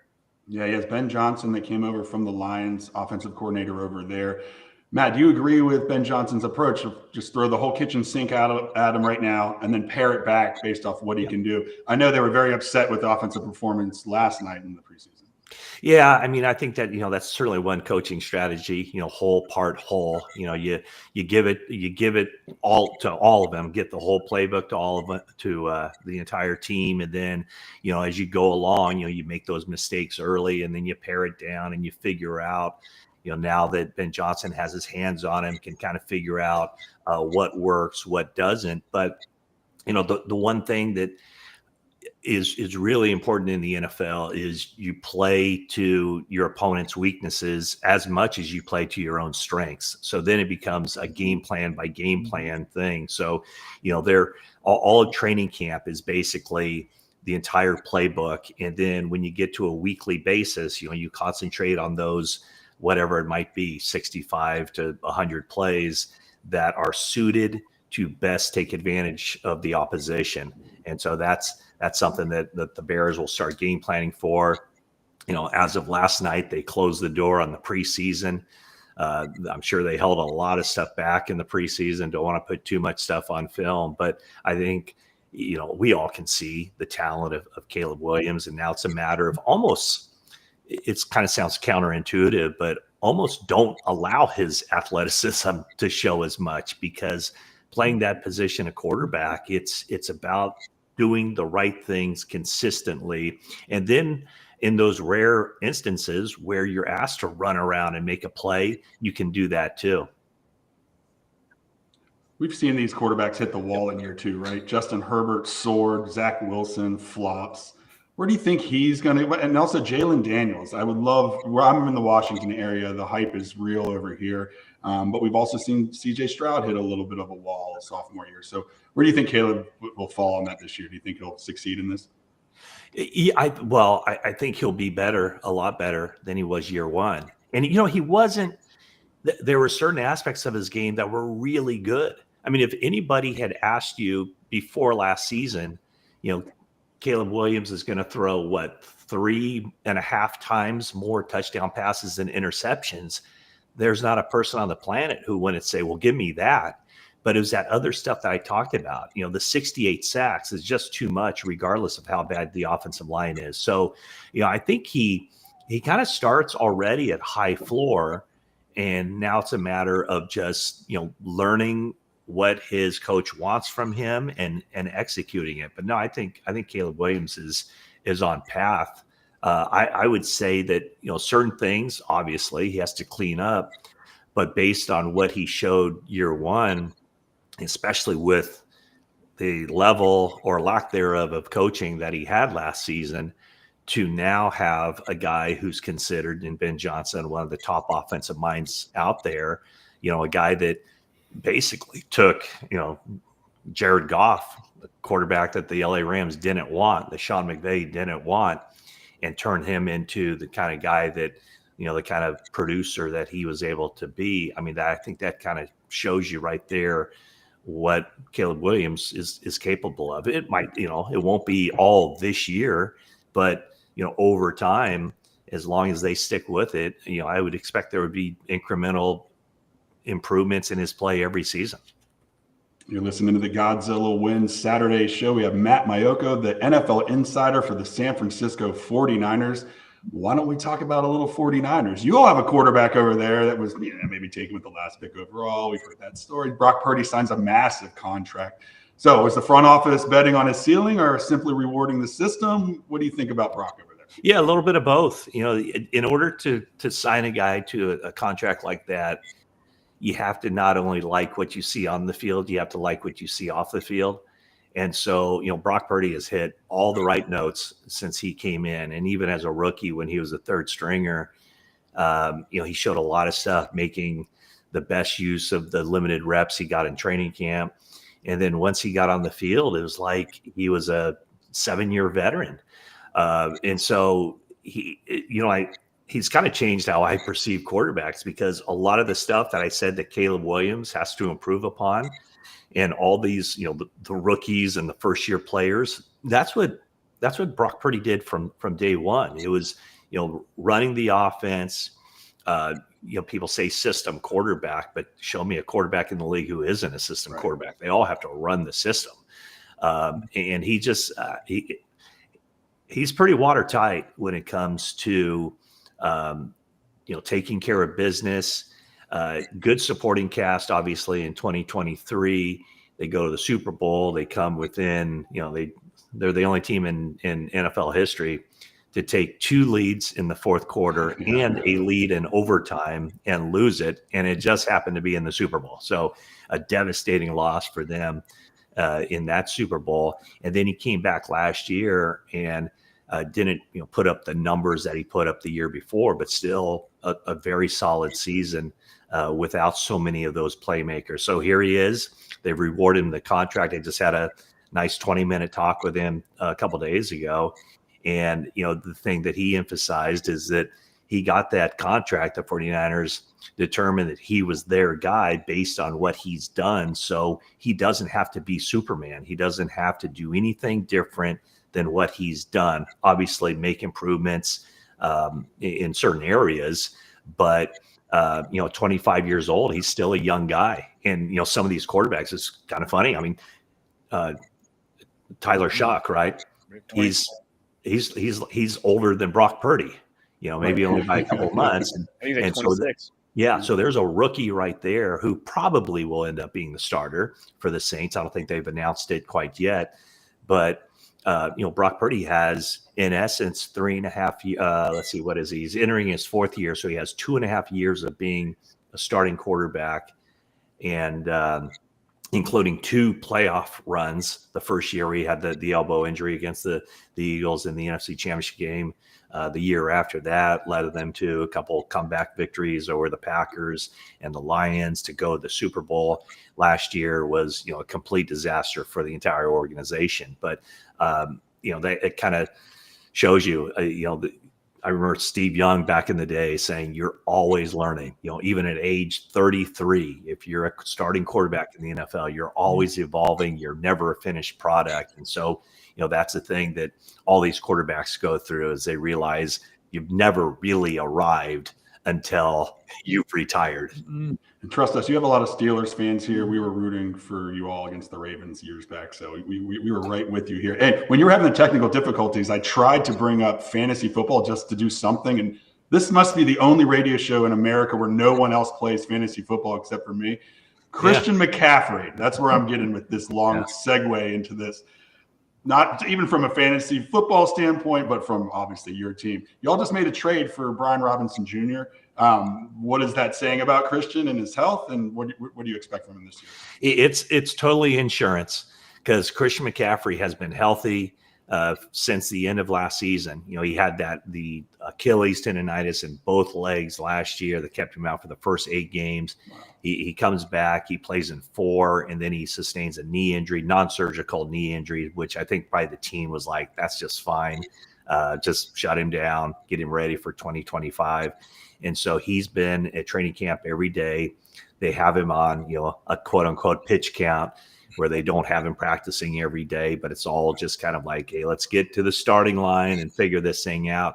Well, they've been decimated by injuries to the running backs behind him. In fact, every running back on their 90-man roster has experienced injuries go up to this point, including 2 guys who probably were in line to make the 53-man roster were lost for the season essentially earlier this week. So they went out, they got Brian Robinson, who Washington figured out, he just doesn't fit. They pulled him out of practices. They didn't allow him to play in preseason games. I think a lot of salary cap related stuff there where they can save some money. So the Washington picks up 1.25 of that salary. They get a 6th-round draft pick from the 49ers. And now with the 49ers, you have Christian McCaffrey, the clear number 1 guy.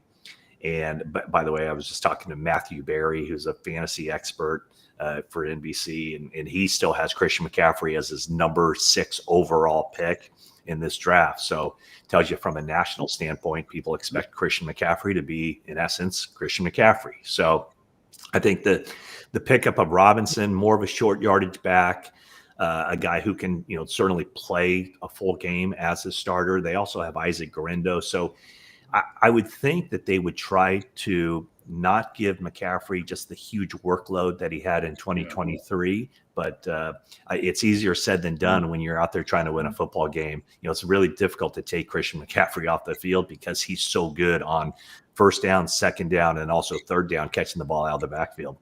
You saw me perk up when you said Matthew Berry. These guys have no idea who he is. They don't like fantasy No, football. Matthew Berry. You do you even know who he is? Matt, one of the biggest preseason surprises Jerry Rice Jr. in Seattle right now. Do you all? I mean, I'm sure Jerry Rice in your all's area is godlike. You all paying attention to his son right now? You know, not too much. It's funny. I mean, I'll probably see Jerry tonight unless he's in Seattle if the Seattle plays a game. But I'm just looking this up now. Let's see, where are we here? Jerry Rice. What is he doing? I don't see him catching any passes for Seattle.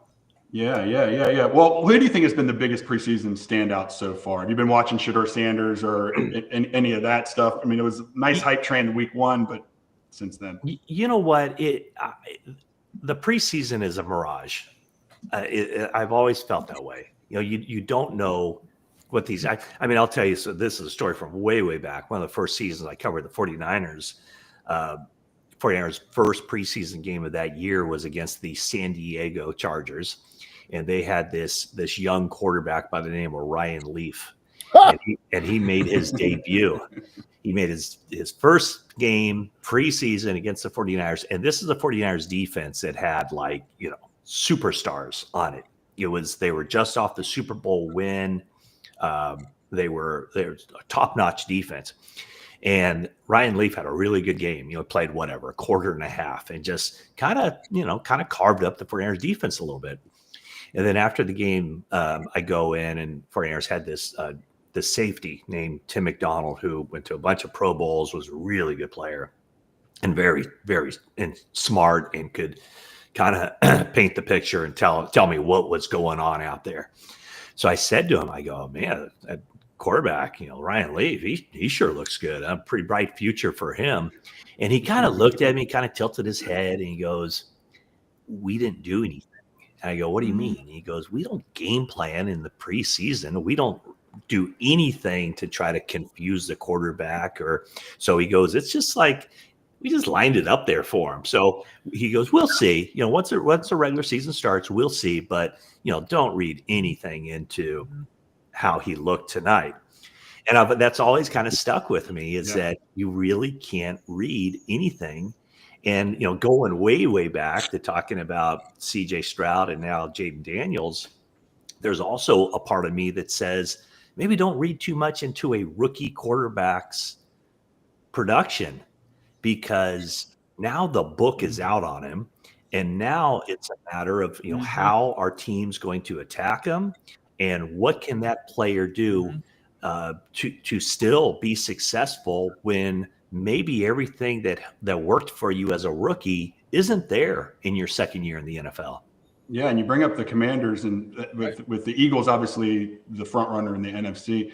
But yeah, the Commanders with a sophomore quarterback. What do you think they need to do to maintain that success and challenge the Eagles in the division and ultimately for the Super Bowl? I mean, they were in the NFC Championship last year. Yeah, he's super impressive guy, right? Jaden Daniels. It's very interesting.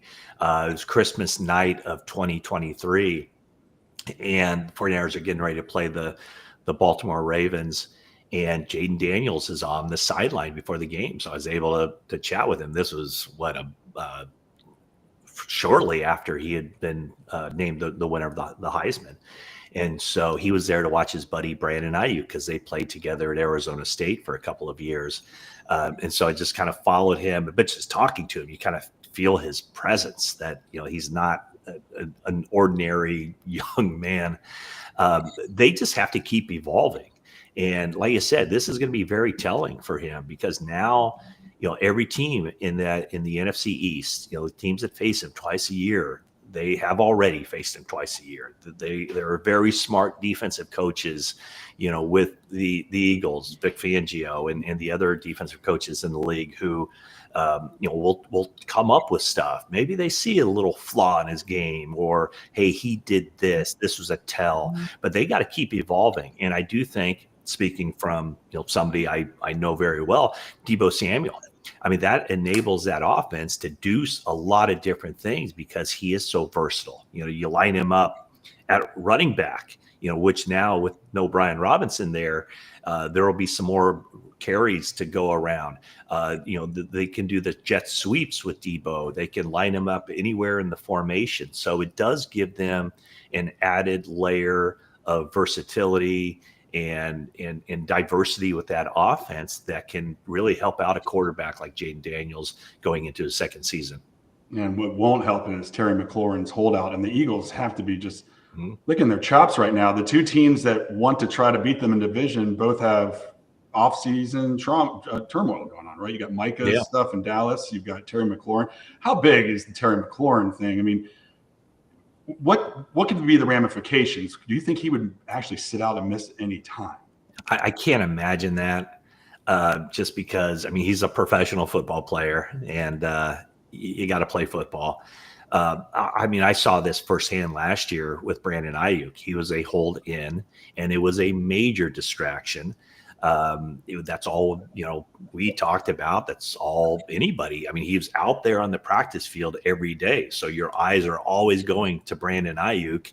And then once he settled that contract situation 10 days before the start of the regular season, it showed, because he wasn't out there practicing and he did not get off to a good start. And then he gets injured. And I said the injury probably had nothing to do with him not having that training camp, but it just seemed like, things got off on the wrong foot. They continued on the wrong foot, and they just never really got over that. So, that's the thing. It's difficult to maintain success. And just because, that team made it to the NFC Championship game 1 year far ahead of schedule, far ahead of everybody's expectations, there's the common thought that, oh, well, the next step, they'll just take, or the next season, they'll just take another step. It doesn't work that way. In fact, I would think there's probably even more pressure.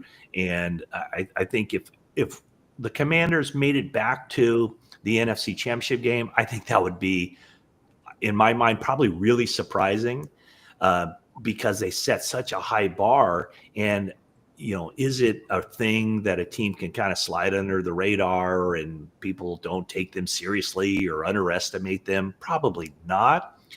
But once you put yourself up there, you become the hunted and not the hunter. And it's a lot of times it's easier to have a good season when those expectations aren't as high as they are right now for Washington. All right, you're listening to Matt Mayoko. He is the NFL insider for the San Francisco 49ers. Obviously, the NFC is Eagles loaded, I guess. You brought up windows, right?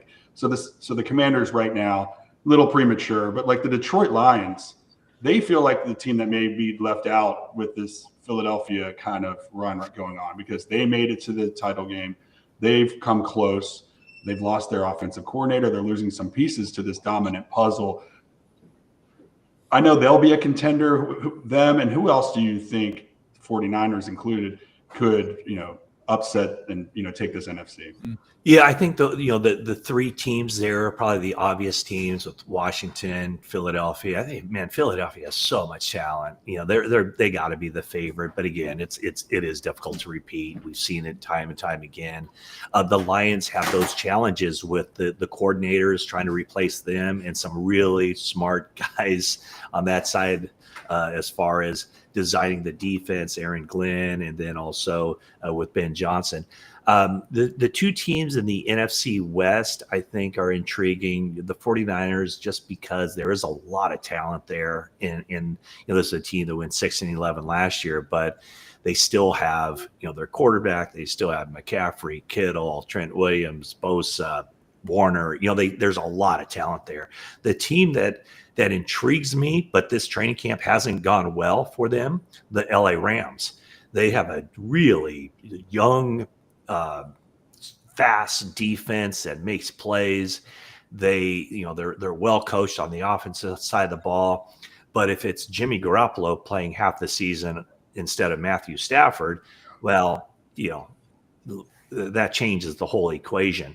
I don't know about any team in the NFC South. I guess Tampa Bay would be the team. I would expect them to win that division. And once you get into the playoffs, who knows? But, Baker Mayfield is, an exciting, dynamic player who's just gotten better with time. So, I mean, those would be the teams that I would see making a challenge in the NFC.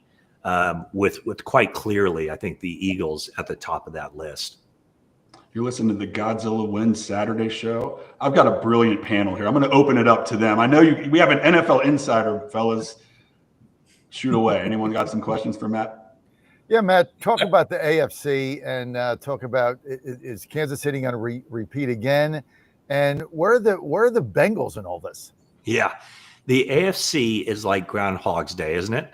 I mean, every year we're going, oh, this is the year for the Bills. This is the year for the Bengals. And what happens? It's like just fast forward to that first Sunday in February, and it's the Kansas City Chiefs again. But I do like the AFC West. To me, is super intriguing. I got an opportunity to watch the Broncos practice 2 weeks ago, and that's a good team. That's a really good defense. Their offense, isn't dynamic by any stretch, but Bo Nix does the right things. Talking about a second-year quarterback who I think is going to be a really good player. Not flashy, but gets the job done. And then, of course, the Chargers, losing Rashawn Slater, their left tackle, certainly hurts them a lot. But I'll see them this evening. I'll be at Levi Stadium for the final preseason game, 49ers and the Chargers. And so this is the most competition Kansas City has faced within that division. So can that kind of beat them down a little bit for the postseason? We'll see. But man, you almost feel like time is running out on the Bills. Now that's not an old team, and Josh Allen's not an old quarterback. And for the Bengals, have they improved that defense enough to make a run? I don't know. And how's their offensive line looking? So I would think that just probably the same thing we've been saying the last 3 or 4 years. The Bills are the team that can beat Kansas City, but can they do it when it matters, when it counts? And so I'm just going to go out on the limb here, and because no one's ever going to remember me saying this, I say this is the year that Kansas City doesn't go to the Super Bowl, and one of these other teams emerge like the Bills or the Ravens. Man, is it possible that Cincinnati can just say Joe Burrow and Jamar Chase carry us all the way? I don't know. I have too many questions about that defense. What about Pittsburgh? Yeah, you mentioned all these AFC North teams, but there's one out there. Yeah, well, of course, I wanted to let the drama build for the big unveil of the Pittsburgh Steelers.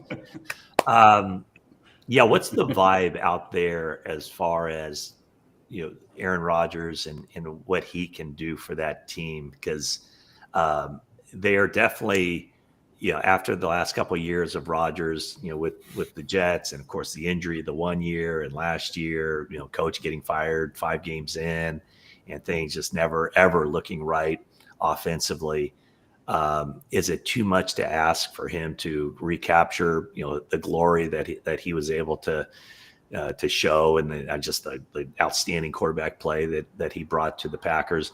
I will say this: I think the Steelers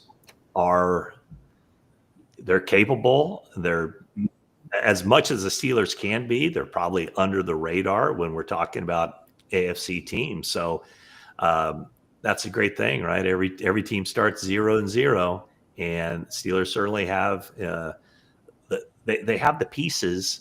It's a matter of putting it all together, and that's a really tough division when you think about it. We'll see what the Browns. The Browns are kind of, I always say when you have 4 quarterbacks, or when you have 2 quarterbacks, you don't really have a quarterback, and they have 4 quarterbacks. So what are they going to do there with Joe Flacco?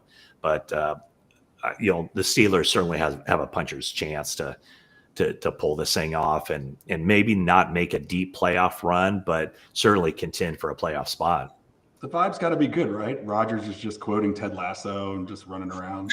Anytime you can quote Ted Lasso, that means your program's going in the right direction. Yeah, absolutely. Absolutely. You spoke of the Jets and losing their coach in the first 5 games. Is there any coaches in the hot seat this year? Perhaps the Bengals, if they get off to a bad start? Or, yeah. I can't think of GMs or anybody that's really, really got to perform well in September. Yeah, I'm trying to think. Coaches on the hot seat. Yeah. I feel to have like the same vibe. No, I mean, would pretty Sean solidified. McDermott be on the hot seat? No. Probably not. Yeah, I'm just trying to think. Stefanski, yeah. That opening schedule for the Browns is just brutal. Yeah, the thing that's always kind of surprising, not surprising, but it's funny how, coaches who don't win because they don't have the players, it seems like it's never the general manager who's held accountable. It's always the head coach and the quarterback.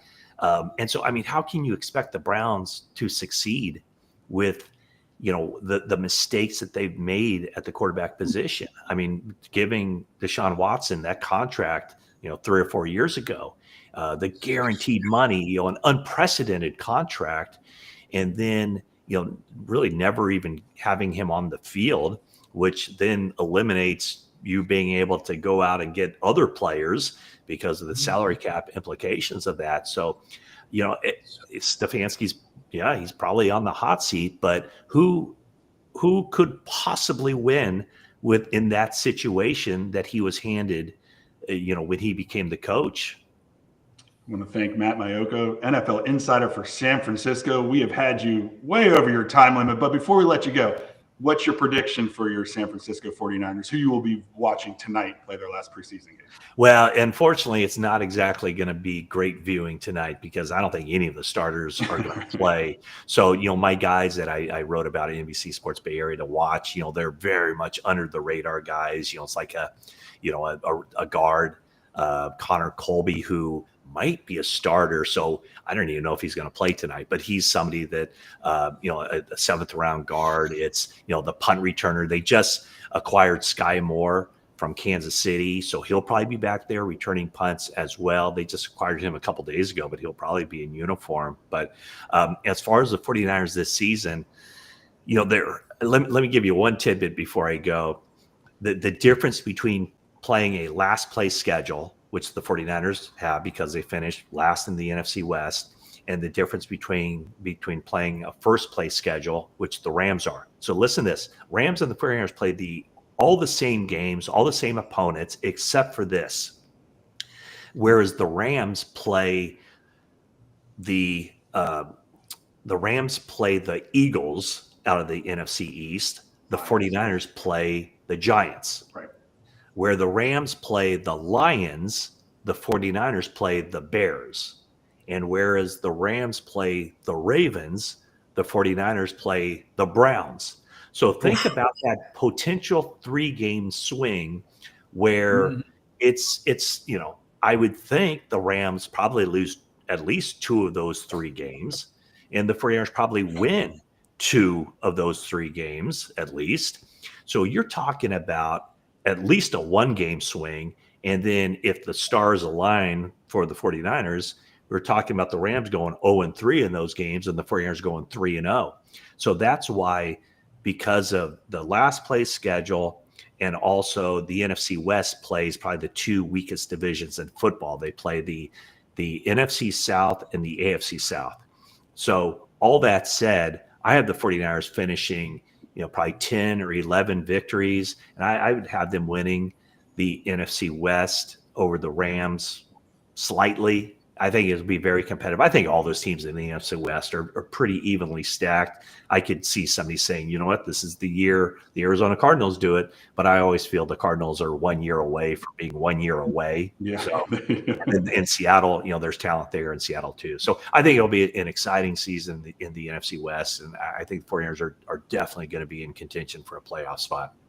Fantastic. And we're excited for an awesome NFL season. Matt, we want to thank you very, very much for being on the Yeah, show. I'm a little bit disappointed. I know my brother introduced me and then he bails. He doesn't stick around to watch. What do you think he would ask you? He would say, when's the next time you're bringing, you're going to bring food for me or something? Like, when are you buying dinner? Something along those lines, probably. Well, don't be a stranger. Please be on again sometime. This was fantastic, and we'll be watching San Francisco tonight as well. All right. Thanks, gentlemen. Appreciate you having me. No problem. It sounds like he's going to sleep well at night. San Francisco wins 10 or 11 games. I wonder when he puts his head down on his bed, is that a MyPillow? And if it's not, how could he get one, John? Well, that is a classic segue. You're becoming quite the host. You're gonna have to take over for me someday in the morning, Mitch, to help me out. I tell you what, Mike Lindell's been a sponsor of the show. If you like our show, the thing about Mike Lindell and MyPillow is you get the best products at the best savings and the best service because there's no middleman. Right now, he's got a unbelievable deal on the standard MyPillow, $19.98. This has never been offered for this amount of money, but it gets even better for a limited time. They're going to offer their entire classic collection at wholesale prices. Get queen size MyPillows for $24.98. Upgrade to king size for only $29.98. Now you get the body pillows; those are the big ones, $39.98. We got one of those. Sammy took it over. And multi-use MyPillows for only $12.98. So go to mypillow.com, use promo code Godzilla, mypillow.com, promo code Godzilla for all the savings, or you can call them. Operator is standing by, 800-854-0504. I know some people like me, they just like the phone. I get it. I got a phone and a pen. 800-854-0504 to take advantage of their wholesale pricing.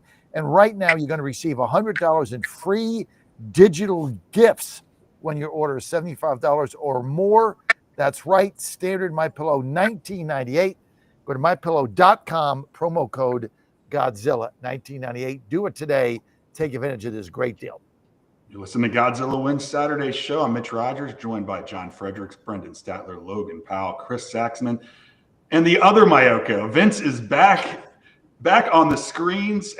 Vince, we had your brother on. I'm sure you were listening in the background.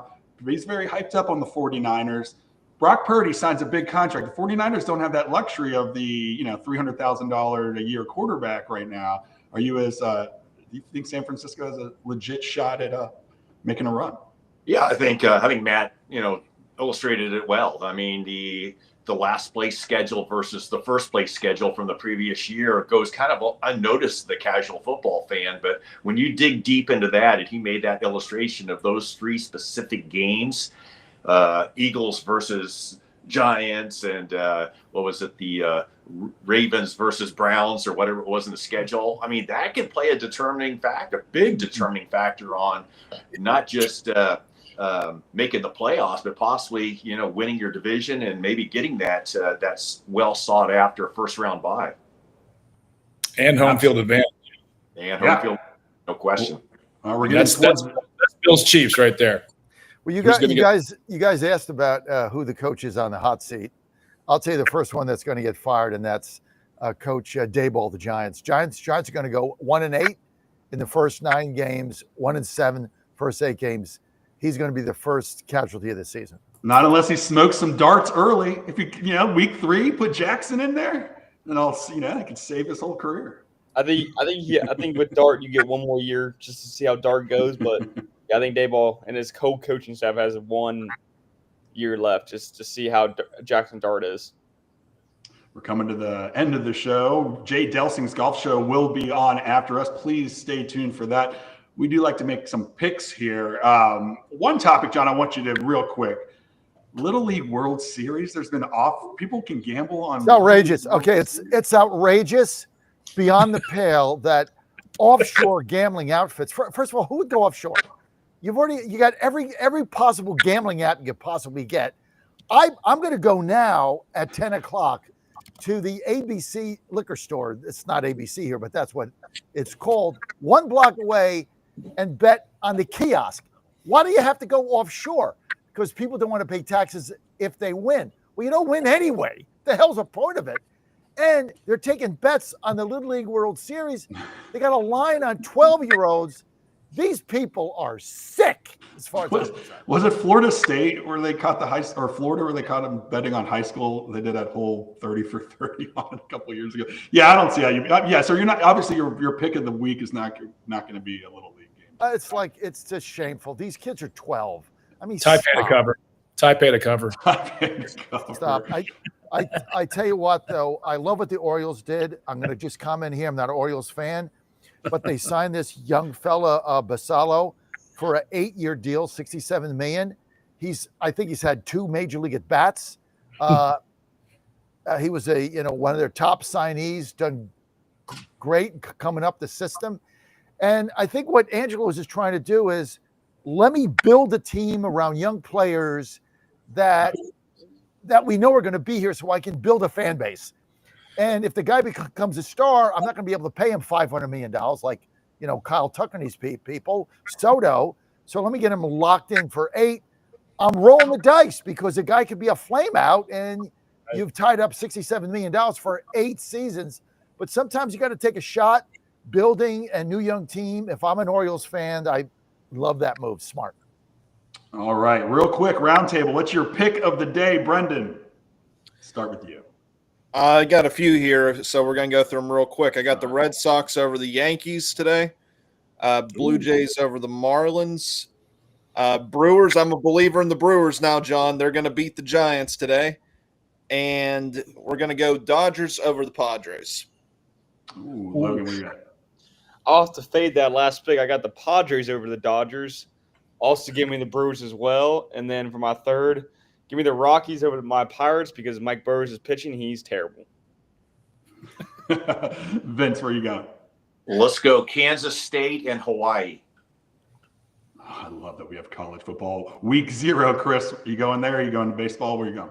No, I've already placed my anti-John bet on Kansas State in Dublin. Looking forward to cracking a cold one, watching that one this afternoon after a little bit of yard work. But going to go with the Dodgers in San Diego. Glasnow versus Cortez. That's a bad matchup for the Pods. Glasnow's is a much better pitcher, but San Diego's coming on. Let's not kid ourselves. It's going to be a real race down the stretch there. Stefanski will be the first coach fired in the NFL. He's going to start out 0-8. I think the Giants will probably go 3-5 to start. Very nice. Very nice. John, how can you win some My people 2 some money? football, Hawaii money line. I like Iowa State plus 3.5. I got 1 baseball bet today. Red Sox, crochet. Only game I like. Pick 'em. Love the Sox. I'm sticking with John here too. Iowa State, Rocco Becht, my boy's boy. Let's go. Plus 3.5. I'm ready to go. Fellas, it has been an amazing ride today. It's been a fun show. Please stay tuned. We got Jay Delsing's golf show coming up next. And you can hear us next week, same time, 9 o'clock, next Saturday. Have fun. Bye, guys.